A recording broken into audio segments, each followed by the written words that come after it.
Big Zay. Morning, Brad. Morning, boys. What's going on? It's sad in a way that a lot of people were relying on Trey Smith to be let hit free agency and to figure it never made a ton of sense just because, the guy's a really good player, just because teams don't let good players go, just because they came out of the Super Bowl and said they had to fix their offensive line. And you just wondered how those things would add up to him being on the open market. And, of course, the salary cap went up a bit. So it kind of changed the things a little bit, I believe. Is it a disappointment, maybe just for fantasy football players, that the Bears won't be landing the big fish from Kansas City?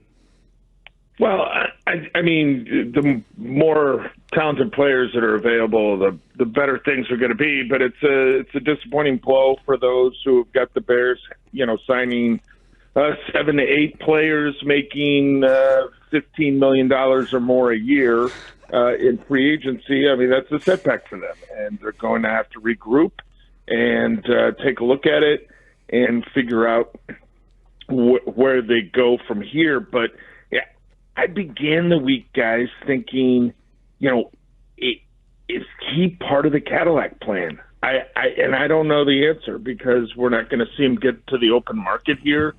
But it's you're talking about paying so much money to an interior offensive lineman that, okay, what else can you do here? Like, how else can you allocate the money? How expensive would some other players that are pretty good, maybe not as good as Trey Smith, going to be, and what does that flexibility look like? Because the Bears are multiple pieces away here. Like, if this was a situation where you said they got to get a guard and they got to do one other thing, and maybe they can spruce up another position or two, but they got to get a guard. Okay, that's great. Go for Trey Smith. Be comfortable paying him. They've got to accomplish a lot of things here. Well, it's a moot point now, so the debate is futile. What about next? What's plan B? How do you pivot from this? Is Drew Dahlman, the Falcons center, a realistic option, even if you might have to overpay him? And Brad, what is the marketplace going to dictate for a center? Could he be a $15 million a year guy?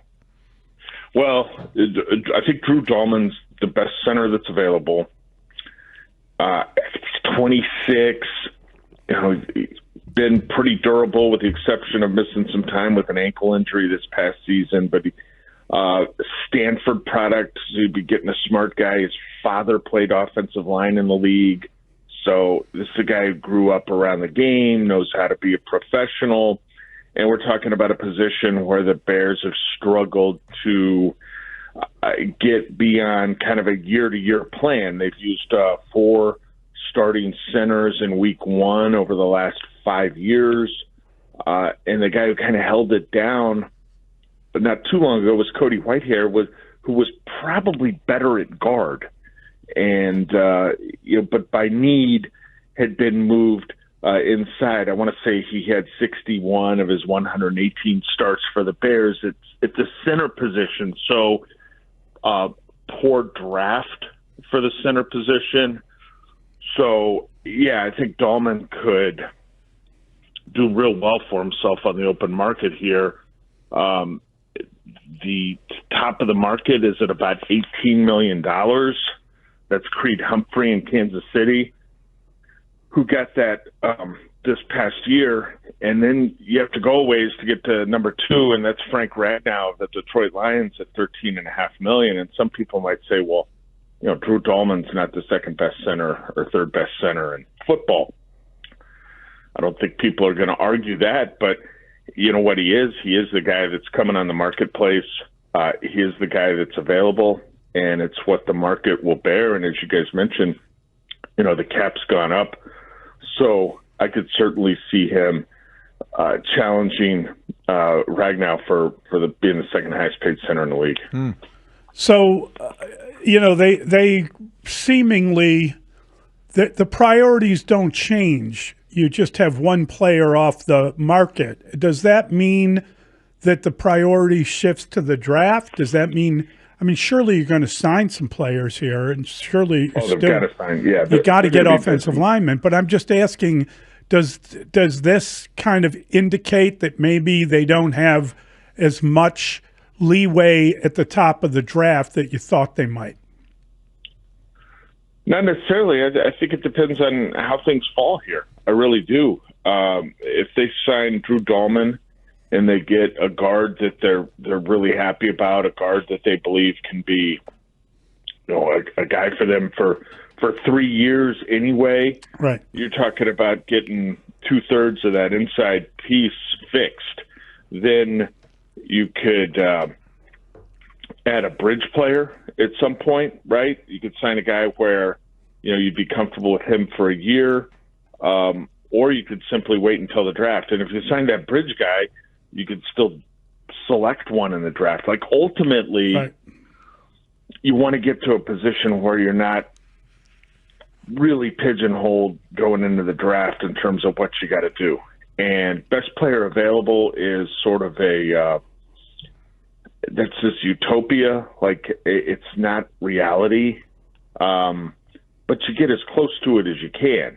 And if they can get to a point where best player available is choosing between an offensive lineman, an edge rusher, and maybe a defensive tackle, and this is a fantastic draft for defensive linemen, that's putting them in a decent spot. If they have to draft an offensive lineman, that's not the worst position to be in, looking at how the board might fall, and it's really early, but you want to have some more flexibility. I talked to a defensive coordinator yesterday morning, guys, and his eyes lit up talking about the group of defensive linemen here. There's like 73 of them, which is unbelievable. But he thinks it's an incredibly deep draft where there's a lot of talent to get at, not just in the top 10 or round 1, but stretching into day 3. Back to the offensive line. That's impressive. But when you talk about the offensive line and the interior line, especially the guard position, Brad, you mentioned maybe a bridge guy. Are you referring to maybe Zeitler from the Lions? Do you think that Mekhi Becton is still in play? There's some word that he's maybe staying in Philly. Are there any other names out there that resonate with you or you think might with the Bears? I mean, Zeitler would strictly be a bridge guy. I think he's going to be 35 this year. Played in Detroit for the first time in his career this past season. But he's been around a long time. And, that's a bridge guy. If they go for someone like Aaron Banks, former Notre Dame player that's been with the 49ers, that's more of an investment where you're hoping you've got a guy that can really play for you moving forward. Whether it's what that looks like, I'm not sure. 3-year deal, 4-year deal, but you're looking for the opposite of what you got from Nate Davis, and you're going to have to pay more. Like Banks is probably going to get $14 million a year, something in that range. So they're going to be busy, I would imagine, at the offensive line store when they get to free agency. They have to be. They don't have a choice. Like, right. They want to make it work with this quarterback. They got to give him the best chance possible, and the prices are going to be sky high down at the O-line store, guys. Dan Moore, Pittsburgh Steelers left tackle. One team told me he's going to get $16 million a year. Wow. Another team told me that it could go to 18, and you should probably, listeners need to be real with themselves. I mean, how many folks out there know who Dan Moore is? No. The Steelers left tackle. I'm curious what will happen with the Bears, their own guys, right? Does it change the way you look at maybe trying to get Tevin Jenkins back for a year? Does it change the way you look at Sheldon Coleman? Does it change the way you prioritize Matt Pryor?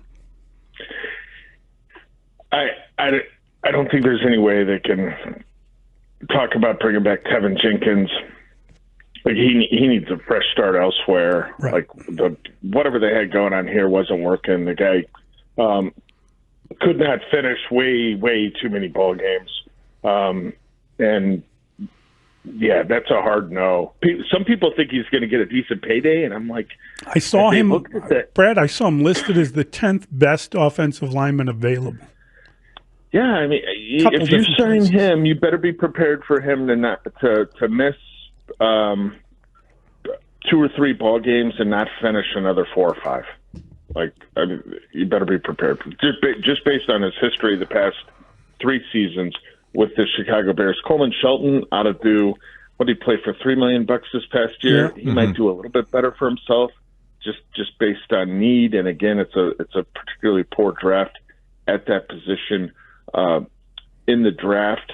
But Matt Pryor is another sort of bridge depth guy that I don't think they would rule out at this point, but whether they're interested in him or not could hinge on how some of the other things play out for more frontline guys.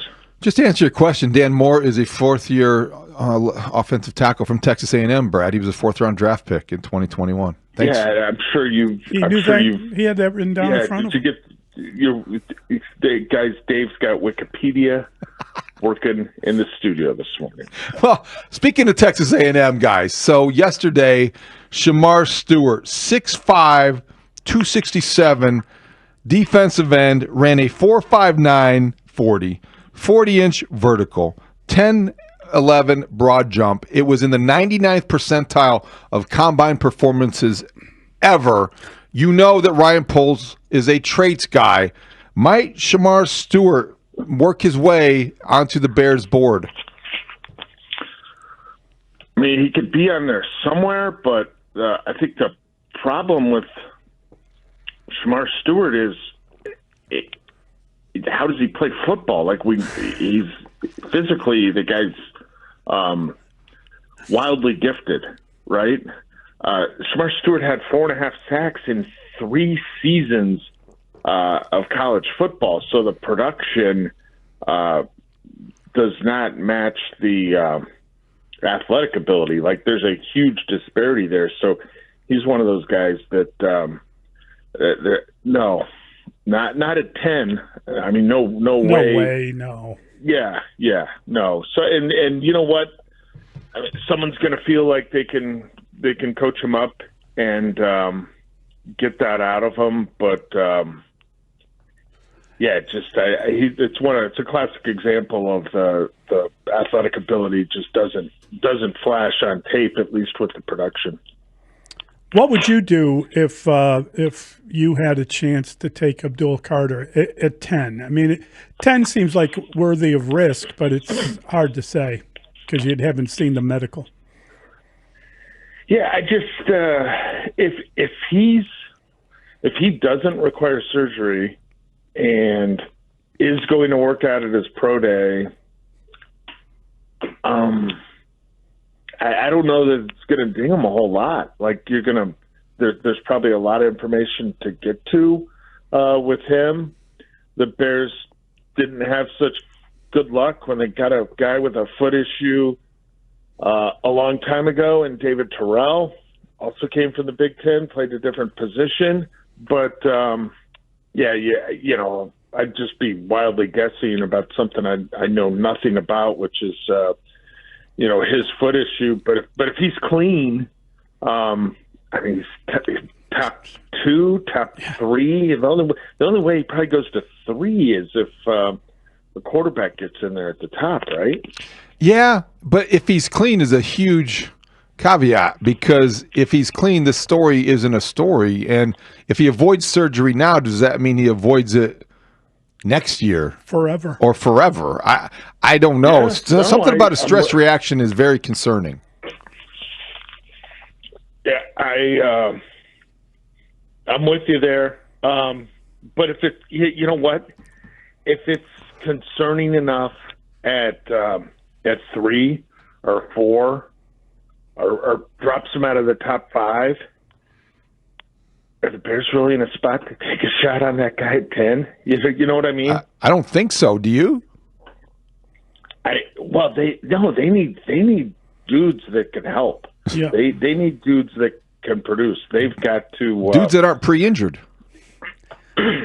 Yeah, right. So that would be really hard. I mean, listen, they played it super conservative in free agency in Ryan Pohl's first year with the defensive tackle Larry Ogunjobi. Remember they had a $14 million a year deal over 3 years on the table for Ogunjobi. And they flunked him. And they brought him in.